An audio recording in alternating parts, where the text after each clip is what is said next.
The name of God is I am, that I am.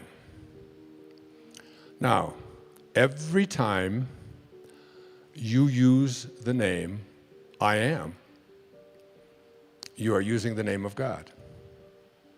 How do you use this name?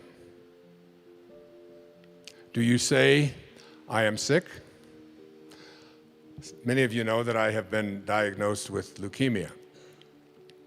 And I generally start out my talks by saying, I am well. I am perfect health. I am that. I am. That is my affirmation. That is how I live. That is how I breathe. That is how I believe. Now, in the book of Joel, there's a line that says, let the weak man say, I am strong.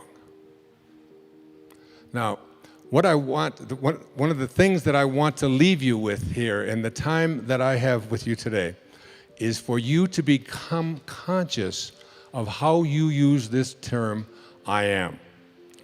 What I encourage you to do in terms of manifesting, before I get into the principles, is to take out a piece of paper sometime when you're at home, and it sounds like a silly thing to do, but I want you to do it. And I want you to write at the top of that page the word that, T-H-A-T, that, okay? And under that heading, whatever it is that you would like to attract or manifest into your life, I would like you to just write that down, all right? So if it's a job that you want, if it's a relationship that you want, if it's a healing that you want, if it's abundance that you want to attract into your life, whatever it is, just place it underneath that. And come to a place in your life where it is spoken about in the book of Romans, in the New Testament. He calls those things which do not exist as though they did.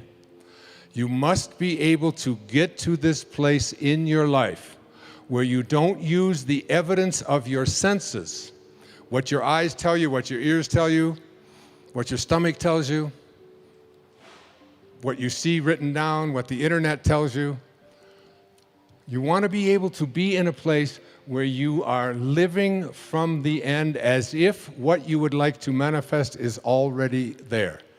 To make a future dream, a present fact, you must assume the feeling of that wish as already being fulfilled. Life, in all its activities, everywhere manifest, is God in action. Remember what I said earlier, the life in your body is weightless, and it is God. It is what you originated from, it is what you will return to.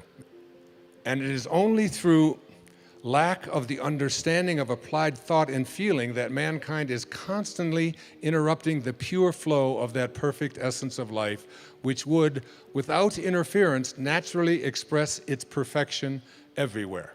Only 1 in a million people who spend any amount of their time giving thanks to the I am presence that is your very essence, your being. Not giving thanks for all of the bounty that you have in your life and for your health and for all of the nice things, but to be in a state of gratitude for the awareness that who you are is this divine essence, this divine being. The natural tendency of life is love, peace, beauty, harmony, and opulence. This, by the way, is what Lao Tzu said as well. For life cares not who uses it, but is constantly surging to pour more of its perfection into manifestation, always with that lifting process which is ever inherent within itself. I am is the activity of that life. How strange it is that students with sincere interest do not seem to get the true meaning of those two words. When you say and feel, I am, you release the spring of eternal, everlasting life to flow on its way unmolested. In other words, you open wide the door of its natural flow. When you say, I am not, you shut the door in the face of this mighty energy. I am is the full activity of God.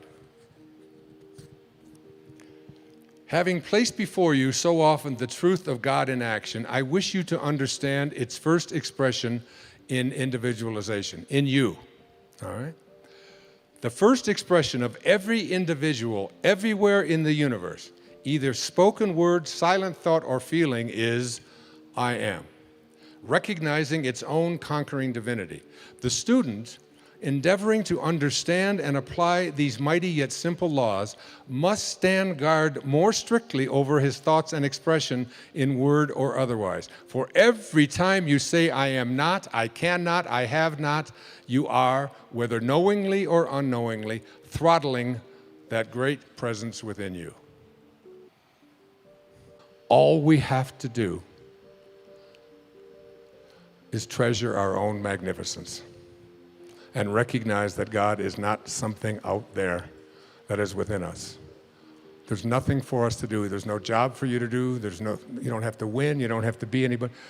You're not here to accomplish anything. You're not here to be better than anybody else. You're not here to win. All you have to do is just love yourself. I mean, truly love how magnificent you are. The student should constantly look within his human self and see what habits or creations are there that need to be plucked out and disposed of. For only by refusing to any longer allow habits of judging, condemning, and criticizing to exist can he be free. Are you hearing this? The true activity of the student is only to perfect his own world, and he cannot do it as long as he sees imperfection in the world of any of God's children. Because in order to attract the elements that are going to bring you the ability to manifest into your life what you want, remember, we do not manifest what we want. That comes from a place of missing. We manifest what we are. The angels who will guide you throughout your life will only be there for you when they recognize themselves in you. And they cannot recognize themselves in you and guide you when you are filled with hatred, anger, judgment, condemnation, bitterness, fear, anxiety, stress. You have to let all of that go and be love. Be in this place of perfect divine love. Love for everything and everyone on our planet. That's self-actualization at work.